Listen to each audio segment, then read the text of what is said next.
King. King.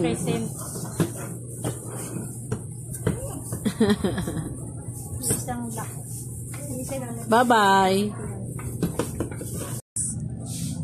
Oh, ay tsura yan. Chris. Hi. Kawawa naman yung gulay. Hold ka.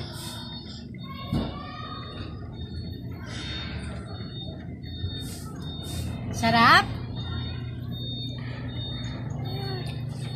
Wala nang sound ulit. Hanggang sa maubos niya, huwag ka mag- Sarap?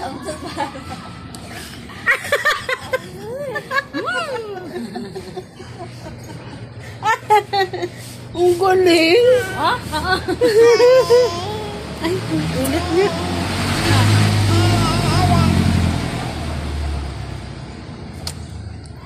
Sarap?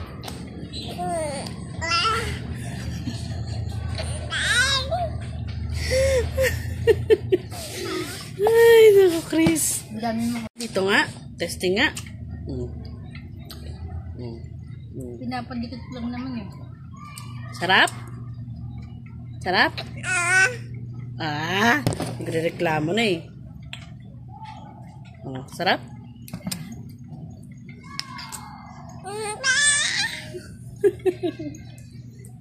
Sino yan? Kalbo? Sino to? Kalbo to na yan, no? Ayun, no? Wink! Sino tong kalbong to?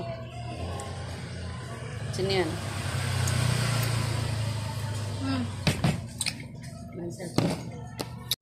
Game!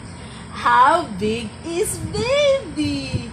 Arms up!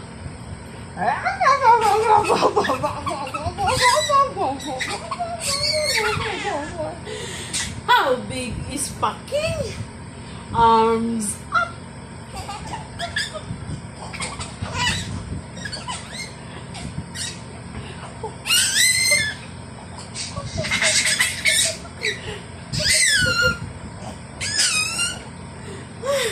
How big is baby? So big. Arms up.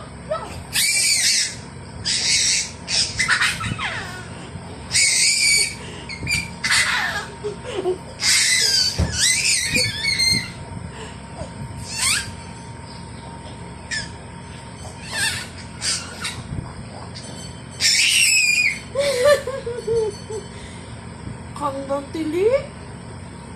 So big. Arms up.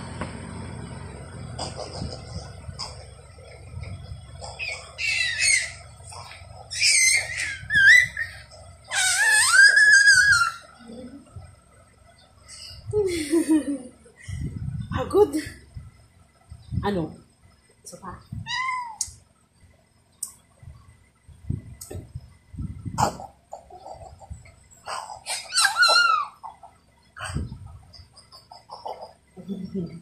Ito na.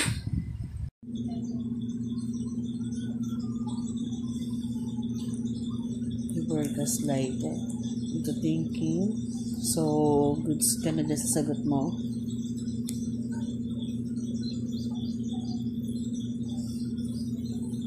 Oh, okay ka na dyan sa sagot mo.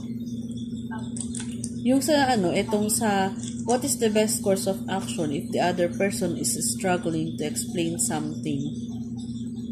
Ang sagot mo is to ask clarifying questions. Tatanungin mo siya kung ano talaga yun. What is the best course of action if the other person is struggling to explain something?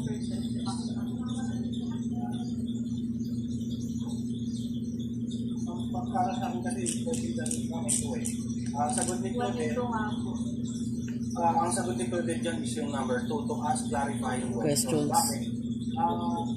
Magtatanong ko sa kanya kasi nagugulat ka doon sa explanation niya.